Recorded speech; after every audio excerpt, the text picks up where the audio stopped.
Halo teman-teman, perkenalkan aku Selin dan aku Adua. Di sini kita akan menjelaskan secara singkat apa itu neurologi. Jangan lupa dicatat ya. Singkatnya, neurologi adalah salah satu cabang ilmu kesehatan yang berkaitan dengan sistem saraf, termasuk fungsi, struktur, otot, gangguan pada otak, dan juga pembuluh. Maka dari itu, dokter neurologi mengacu pada penyakit yang melibatkan sistem syaraf yang nantinya akan menangani penyakit seperti sakit kepala, migrain, Alzheimer, dementia, epilepsi, dan stroke. Yuk teman-teman simak dengan baik penjelasan kita berikut ini ya. Nah, seperti yang sudah dijelaskan Selin dan Adwa tadi, neurologi itu adalah ilmu kedokteran yang mempelajari tentang saraf. Nah, di sini saya dan Farid akan menjelaskan satu persatu apa itu sistem saraf tersebut. Oke, yang pertama ada sistem saraf otak yang terdiri dari otak besar, batang otak, dan otak kecil, yaitu fungsinya sebagai fungsi kognitif seperti mengaruhi proses pembelajaran, pengambilan keputusan, dan emosi.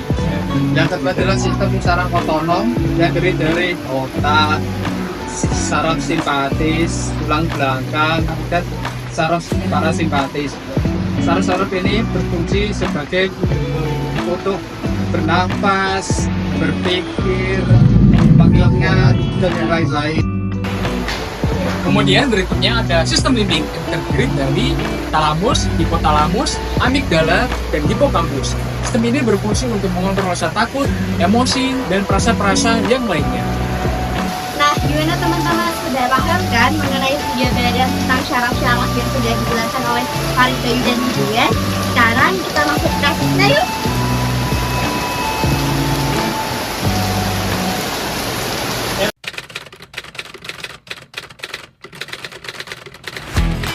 Oke, sekarang kita masuk ke kasus yang pertama. Di sini bisa dilihat teman saya yang bernama Ridwan mengalami sakit kepala. Sakit kepala yang dialami Ridwan ini adalah sakit kepala migrain. Migrain adalah sebuah penyakit neurologi yang mengganggu sistem saraf bagian otak. Tanda-tanda dari migrain ini bisa terdiri dari sakit kepala yang hanya sebelah saja dan juga berbentuk denyut.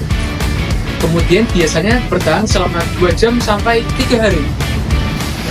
Nah, untungnya penyakit migrain ini bisa diatasi dengan cara membeli obat-obatan di apotek.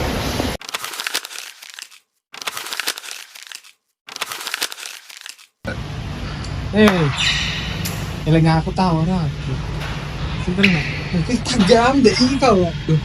Loh, iya.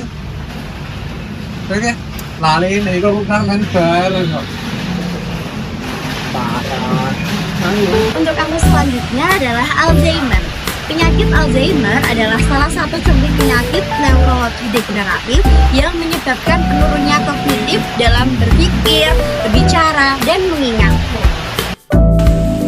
Penyakit ini bisa terjadi karena beberapa faktor. Salah satunya adalah genetik dan usia. Teman-teman tahu nggak sih, usia merupakan faktor terbesar untuk resiko Alzheimer.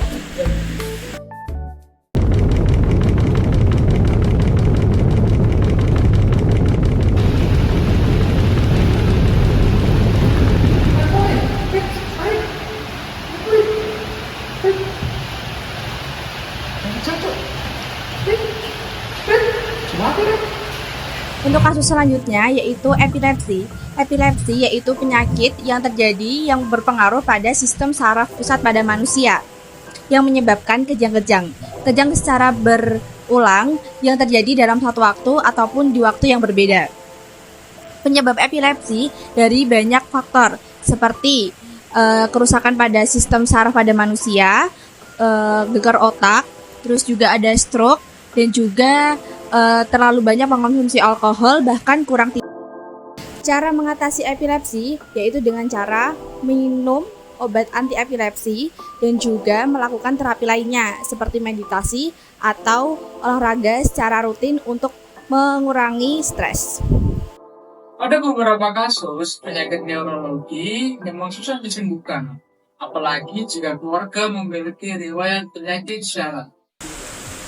Nah, gimana teman-teman? Sudah paham atau belum penjelasan tentang neurologi? Semoga paham ya tentang penjelasan yang sudah diberikan tadi. Terima kasih banyak yang udah nonton. Jangan lupa like, komen, dan share biar teman-teman kalian tahu apa itu merah lagi.